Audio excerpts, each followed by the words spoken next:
ચોમાસાની શરૂઆત ચોમાસાની સાથે પવનની ગતિ એવી છે કે કાચા મકાનના સાપડા ઉડી જાય, કેટલાક એવી ગતિ વધી જાય છે.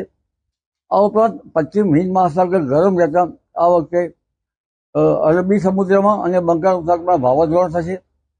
મેના અંતમાં અને જૂનની શરૂઆતમાં અરબી સમુદ્રમાં ચક્રવાત થવાની શક્યતા રહેશે. 17મી મે થી 24 મે વચ્ચે આંદામાન નિકોબાર ટાપુ ઉપર ચોમાસું બેસી જવાની શક્યતા રહેશે.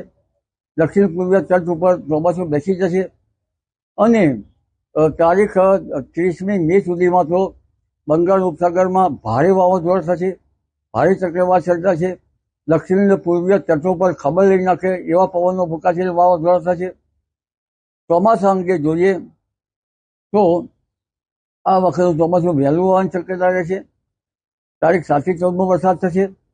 તારીખ 14 થી 28 પવન ગાજવીને આંધી વંટો સાથે પુનઃ વરસાદ થવાની શક્યતા